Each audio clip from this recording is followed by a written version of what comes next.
Saudi Arabia. Good afternoon, Pilipinas. Ayan. Oras mo natin dito sa Saudi 8:57 ng umaga. Ayun po ay tayo po ay calling sa work at tayo ay pauwi na sa bahay.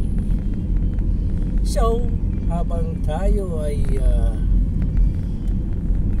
nagta-travel, binaybay natin itong kalye, ay syempre mag-video muna tayo.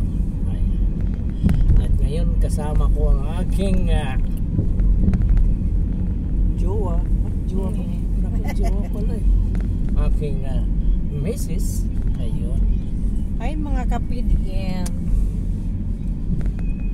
pauwi na kami sa bahay katatapos lang ng trabaho. Ayan. Kasi po yung trabaho ni Mrs. ay panggabi.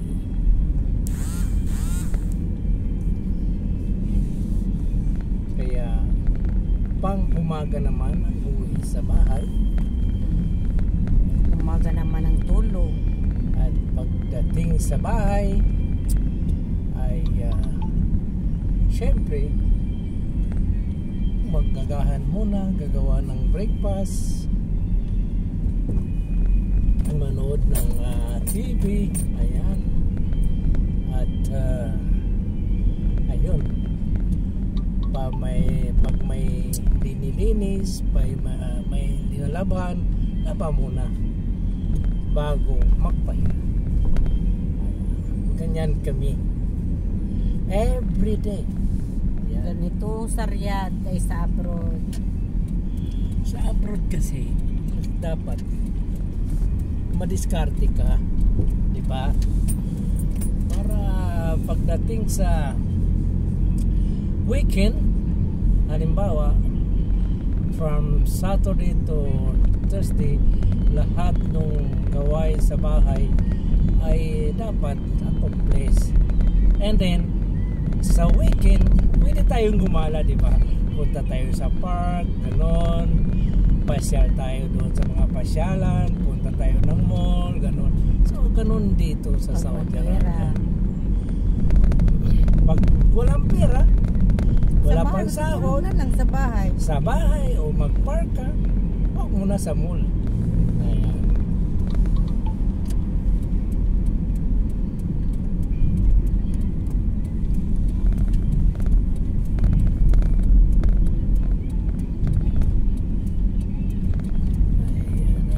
Ayan naman.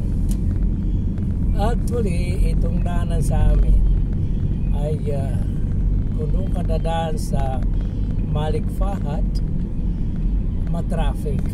So sa Malik Fahad hanggang bahay ay